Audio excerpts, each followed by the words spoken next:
예, 오늘도 이 금강경 오가예를 이어서 공부를 같이 해보겠습니다. 이 금강경 오가예, 이 책이 나온 것은 무비 스님이 한문을 우리나라 글로 번역해서 편찬된 글이다. 이 무비 스님이 했다가 하지만은 실제로는 내가 볼 때는 이 무비 스님의 제자들, 무비스님의 제작하면은 그 뭐 요사 제작했습니까? 무비스님 정도 하면 우리나라 그래도 원로에 속하는데 그 원로의 그 제자들 이 그분들도 역시 한문 실력은 뭐 우리나라에서 뭐 10손가락 안에 안 들겠습니까? 그런 분에 의해 갖고 이 금강경 오가예가 한글로 번역되었다 이야기. 그러면 이 무비스님 위에 누가 있었나? 한모득통 스님이 있었다. 한모득통 스님은 이 금강경 오가예를 갖고 와서 거기에 자기의 주석서를 달았다. 그래갖고 그 주석서를 달고 한모득통 선사가 주석서를 달아놓은 금강경 오가예를 각 절에서는 자기들 제자들에게 큰 스님들이 법문으로 들려줬다. 그러니까 절에서 이렇게 한 거지 일반 제가자들은 이 금강경 오가에 이게 있는지조차도 모르는 그런. 그러나 가만 보니까 절집에서는 굉장히 중요하고 하나의 교과서로 쓰이는 책이었다. 이 한모득통 선사가 누구냐 했을 때 뭐 알기 쉽게 말하면 세종대왕하고 도반관계였다. 세종대왕이 그 당시 세종대왕이 한글도 만들고 뭐 이럴 때 아닙니까? 그때 이 한모득통선사를 만나러 가서 한모득통선사하고 많은 대화를 나눴다는 그런 기록이 있어요. 그래서 그 당시에 이 한모득통선사는 꽤 유명한 선사였다 이렇게 추측할 수 있겠죠. 그럼 이 한모득통선사는 누구 거를 받아왔느냐 할 때 옛날에는 이 금강경, 하엄경, 법화경 켜도 그 저자가 누군지를 안 밝힌다 아닙니까? 경전에 거의 저자가 없다. 바로 이 한모득통 선사 위에 금강경 오가예를 지은 분이 자기가 누군지를 안 밝혀놨어요. 그거를 이제 한모득통 선사가 자기가 주석서를 달고 이게 언제냐 하면 세종대왕 되니까 1403년쯤에 이 한모득통 선사가 자기가 주석서를 달았다 하고 기록을 딱 남겨놨어요. 그럼 이 오가는 누구냐 했을 때, 이 오가는 그 우리가 잘 아는 해능, 야보 뭐 해서 5분이 그 해능 선사의 서문에 의하면은 그때만 해도 벌써 아마 600년 전인가? 그때만 하면 뭐 800명 이상의 뭐 선사들이 금강경에 대해서 주석서를 달았다 하고 이야기할 정도였으니까. 그 한무슨 뭐 한모부터 해서 한모도 마찬가지고 여기도 또 무비 스님의 의견이 또 많이 들어가 있을 거라니까. 물론 무비, 한모득통의 이름 모를 선사, 그 다음에 이 금강경을 오가에 오가 5분이 이 주석서를 달았는 대표적인 5사람이죠. 이 어느 스님이 5분의 의견을 여기 주석서, 이 금강경은 32분으로 나눈답니까? 이 32분을 누가 나눴는가 하면 양무제의 아들 소맹태자가 나누었다. 32분으로. 원래는 그 금강경이 한 개로 주르르 나갔죠. 그런데 그 양무제의 아들 소맹태자가 32분으로 탁탁탁 나눴어요. 거기에 맞게 그 뒤에 선사들은 주석서를 달았다니까. 그래서 5명의 선사들을 골라내서 했기 때문에 금강경 제목을 금강경 오가예다. 그럼 쉽게 말하면 이 금강경을 해설해 놓은 5분의 이야기다 이런 이야기. 이 금강경 오가예라는 게. 이 금강경이 이 중국으로 언제 왔나 하면 한 그때 400년 고마라집에 의해 갖고 인도에서 이 금강경을 가지고 와서 번역을 했어요. 번역을 했을 때 이 고마라집도 약간의 의역이 들어갔죠. 그래갖고 이거 보면은 원래는 이 금강경이 마음을 어디다 두고 마음을 어떻게 항복하고 어떻게 수행할 것인가 이 3가지를 그 수보리가 물었는데 두 가지로 탁 줄여버렸어요. 마음을 어디다 머무르게 하고 마음을 어떻게 항복시킬 것인가. 이 수행이라는 것을 싹 뺐다 하더라고. 뺐으면서도 불구하고 그 두 가지 속에는 수행이 들어가 있기 때문에 굳이 원판처럼 수행까지 굳이 열 필요는 없다 해서 구마라집이 아무래도 번역하는 과정에서 수행이라는 것을 빼버리고 두 가지만 였다. 왜? 다른 자들도 금강경을 번역을 했다 이겁니다. 그래서 다른 어떤 자들이 금강경을 번역해 놓은 걸 보니까 거기에는 세 가지가 있더라 하고 이 오가들이 이야기를 하고 있어요. 그럼 뭐 금강경이 인도에서는 언제 만들어졌냐? 50년도에서 한 150년 정도 사이에, 그 사이에 이 금강경이 만들어졌다. 그럼 금강경은 언제 설해졌느냐? 부처님에 의해서 금강경이 언제 설해졌느냐 했을 때 부처님 하면 2500년 전이잖아요. 2500년 전에 금강경을 설했다 이렇게 표현하더라고요. 그리고 한 16번을 설했다든가 뭐 이렇게 이야기하더라고요. 이 금강경이 어디에 들어있냐? 반야부 600부의 반야부 중에서 577번째에 들어가 있는 것이 금강경이다 이런 이야기. 그러면 우리 이 금강경을 공부하는 목적은 어디에 있느냐? 이 참고로 말하면 이 오가들도 금강경을 읽고 다 깨친 사람들이에요. 특히나 그 중에 대표적인 거 우리가 잘 알고 있는 해능선사. 해능선사가 나무꾼이었다 아닙니까? 나무팔로 다니다가 어느 날 나무팔로 마을에 들어갔다가 어느 스님으로부터 뭐 자기한테 직접 하지도 않았겠죠. 그 응무소주 이생기심한 그 소리를 툭 듣는 그 찰나야 뭔가가 필이 탁 왔답니다. 그러고 그 스님하고 대화를 하다 보니까 네가 좀 더 공부하고 싶거들라 저기 홍인선사를 찾아가서 네 공부해봐라 이래요. 그래서 홍인선사를 찾아가고 방앗간에 가서 방앗 찍고 있는데 홍인선사가 역시 사람은 사람을 알아보듯이 홍인선사가 또 가서 방안은 다 찧었나? 예, 이제 방안은 다 찧어놓고 까불기만 하면 됩니다. 그러니까 이렇게 방아 찧어가 치로 이렇게 치면은 쭉대기는 다 날아가고 알맹이만 남잖아요. 치기만 하면 됩니다. 딱 일어나고. 우리 홍인선사도 그 말이 무슨 뜻인지 다 알아들었다. 그래갖고 주정자로 그 두 방을 빵빵 때리고는 막 뒷짐지고 자기 이제 주지방으로 들어갔다. 그러니까 또 이 해는 또 그 두 방이 무슨 뜻인지 딱 알아채렸다. 2시에 오라 이거라. 그래갖고 새벽 2시에 딱 가니까 올 줄 알고 홍인선사가 기다리고 있었다. 그래갖고 홍인선사가 딱 펼친 책이 경전이 뭐냐 하면 이게 바로 금강경이었다.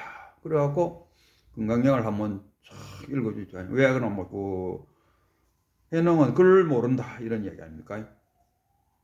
글을 모르니까 글을 아는 것만 뭐 한 권 더 주갖고 같이 읽자 이럴 건데 쫙 읽어준다. 자 홍인선사가 쫙 읽어주는데 또 거기에 딱 맺히는 게 뭡니까? 응모소주 이생기심이라 이게 딱 맺히니까 해능이 딱 이제 자기 이제 알았다는 것을 말하죠. 뭐렇겠는데 뭐라 하니까 홍인선사가 고개를 끄덕끄덕했죠.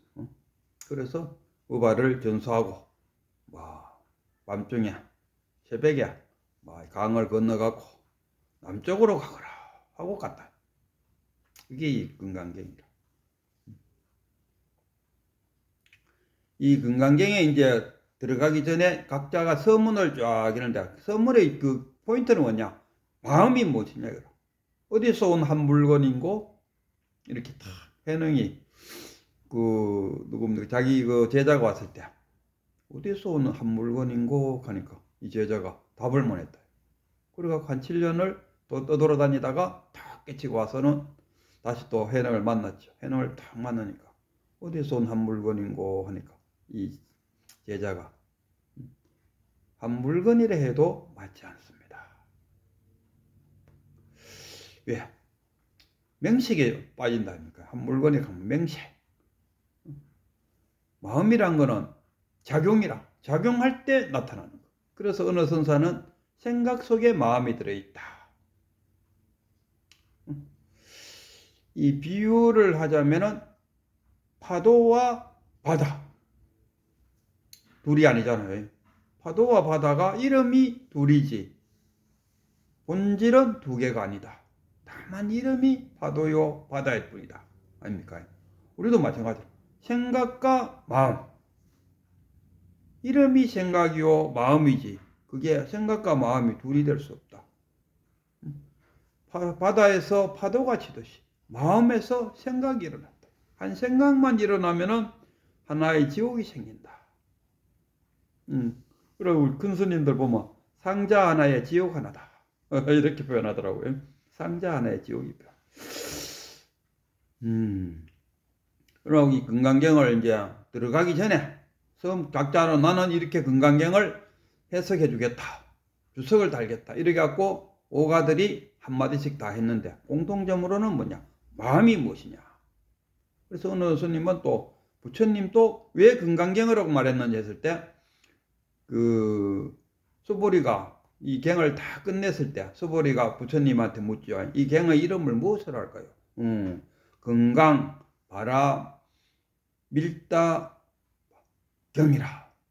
금강 바라 바라밀경이다. 바라밀 금강 반야 바라밀경으로 하라 이렇게요. 그래서 왜 그렇습니까? 하고 물어봤겠죠. 물어보니까 이 금강이 어디서 나냐?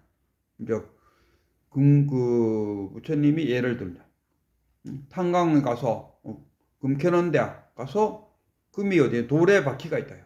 그것을 갖고 와서 뜨거운 불에 정지해 갖고 금을 뽑아내 갖고 뽑아낸 금을 그릇에 담아야 될 거 아닙니까? 그 담는 그 그릇 이름이 여기 나오는 오가 중에서 야보라는 스님이 있는데 그 야보가 금을 담는 그릇이라. 그래서 이분이 자기의 호를 야보로 했다. 뭐 이렇게. 그래서 이 금강이 어디서 나왔냐? 거기서 나왔다. 보석 그 캐러 가는데 그 보석이 그냥 있는 게 아니고 돌 속에 들어있다. 그것을 끄잡아낸다요. 예를 들어 금강가 가장 강한 지금 우리나라가 이거 지금 우리 지금 살고 있는 이 시대에 가장 강한 것은 다이아몬드죠. 이 다이아몬드를 우리가 금강이다. 금강을 다이아몬드에 비교하고 있다. 그래서 이 금강 다이아몬드를 끄집어내는 그 하는 방법이 뭐냐? 수행이다. 그래서 이 이름을 단단한 이 금강 왜 단단한 금강이 필요하냐? 왜 다이아몬드가 필요하냐? 뭘 꺼내내야 되냐 했을 때 우리가 꺼내내야 될 것은 번뇌망상이다. 괴로움의 근원이 어딥니까? 번뇌망상에서 온 거예요. 그 번뇌망상을 끊어내면은 괴로움이 안 생긴다. 그러니까 이 단단한 칼로 반야가 뭐냐? 분별하기 이전의 지혜. 우리가 일상생활에서의 지혜가 아니, 현상 속에서의 지혜가 아니, 저 사람 참 지혜롭다 했을 때 그 지혜를 말하는 것이 아니고 무분별지에서 나오는 지혜, 그것을 우리가 반야라 한다. 금강, 반야, 바라밀이 뭐냐? 바라밀. 이 언덕에서 저 언덕으로 간다. 이게 인도식으로 바라밀이라고 하거든요. 차 안에서 피 안으로 가는 것을 바라밀이다. 중생에서 부처로. 형사가 곧 열반이다. 그러니까 그 부처님이 오비구를 찾아가서 꼰단야를 딱 만났을 때 꼰단야가 5명 그 스님들 중에서 가장 먼저 깨쳤다. 꼰단야가 첫 마디가 깨치고 나서 첫 마디를 탁 내뱉었는 게 뭐냐? 그러면 고진멸도에서 집이 곧 내리로다. 생사가 곧 열반이다. 둘이 아니다. 우리는 둘로 나눈다. 깨치고 나면은 하나밖에 없어요. 다 하나. 마음이 두 개 마음 있나? 하나 두 마음 갖고 있어요. 하나는 좋아하고 하나는 싫어하는 마음을 두 개나 갖고. 그건 마음이 아니고 생각이 그렇게 일어나. 바다에서 파도가 일어나듯이 생각이 그렇게 일어났을 뿐이라. 그건 생각이지 마음은 아니다. 그래서 생각 속에 마음이 있다. 생각이 일어남으로써 마음이 생긴다. 작용이 있음으로써 마음이 생긴다. 작용이 없으면 마음도 없다. 이 마음이 없다는 건 작용을 안 한다. 조용하니까 뭐 있는지 없는지 모르죠. 있다 없다를 떠나버려요. 있다 없다를 만약 구별하면은 그것도 불이잖아요. 그럼 불법에 어긋난다. 불법은 무조건 하나, 딱 하나. 너와 나, 그러면 벌써 아마 둘 돼본다. 무극, 우리가 무극이었는데 툭 건드리면서 태극이 된다.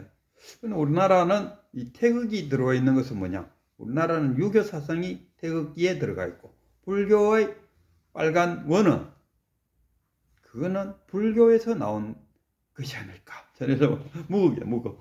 그러니까 우리나라 태극기는 양가 음으로 나눠 있고, 일본의 그 동그라면 무극이다. 불교에서 나오는 무극이다. 하나. 오직 불교에서 말하는 하나밖에 없다. 마음 하나밖에 없다. 그래서 이 금강경 오가에서 이 오가들이 마음이란 것이 무엇인가를 가장 먼저 밝혔어요. 그리고 이 금강경을 공부하는 최종의 목적지는 어디냐? 마음이 무엇인고, 마음이 무엇인지를 아는 거, 그 깨닫는 거잖아요. 마음이 뭔지 안다는 것 자체가 깨달음에 이르도록. 금강, 반야, 바라밀, 경 했을 때, 경이 뭐냐 했을 때는 길입니다. 길. 부처님의 말씀이요. 그럼 부처님 말씀의 목적은 어디나? 길. 어디로 가는 길? 한라산 가는 길, 백두산 가는 길, 길이라. 길을 어디로 가라는 줄 알고. 경이라는 것은 길을 말하고, 이 길은 깨달음이 목적지다. 이런 이야기입니다. 그래서 미리 오가들이 마음을 어떻게 찾을 것인가. 그리고 이 금강경의 목적은 이 어느 스님 강의를 들어보니까 가르치다, 가리키다, 천지차입니다. 가르친다. 우리가 지금 금강경을 배운다. 배우려면 왜 합니까? 누군가가 가르치는 사람이 있어야 돼요. 그럼 가르치고 배운다. 우리는 이 금강경을 가르치고 배운다. 이렇게 표현은 그거 아닙니다. 금강경을 가리키다. 금강경이 가리키는 방향이 저기다는 것을 일러주는 것. 여기에 목적이 있습니다. 우리가 금강경을 배우는 게 아니고 이 금강경 안에 있는 내용을 배우면 좋죠. 이거 부처님 말씀이니까. 홍무소주 이생기심이고 뭐 상이 아닌 줄 알면은 이런 거 다 사후게 외워갖고 아무한테 전해주면 좋죠. 그러나 최종 목적은 그게 아니다. 최종 목적은 뭡니까? 금강경이 가리키는 방향을 가리키다. 가리키는 거지. 가리키면 그냥 보면 되는 거로. 배울 필요도 없어. 이거 뭘 배웁니까? 가리키는 대로 보면 되는데. 태양이 저기 있다 하면 저거 보면 돼요. 그럼 배우고 자시고 없어. 그냥 가르치다는 건 뭡니까? 지식을 얻는 거잖아요. 지금 금강경을 공부하는 것은 금강경 내용을 물론 가르치기도 하지만은 그러나 그 너머에 가리키는 방향을 보라. 가리키다. 이것을 오가들은 이 오가들은 다 이 금강경에서 다 깨쳤어요. 금강경 읽고 깨친 사람들이라. 금강경이 가리키는 쪽으로 탁 본 사람들이라.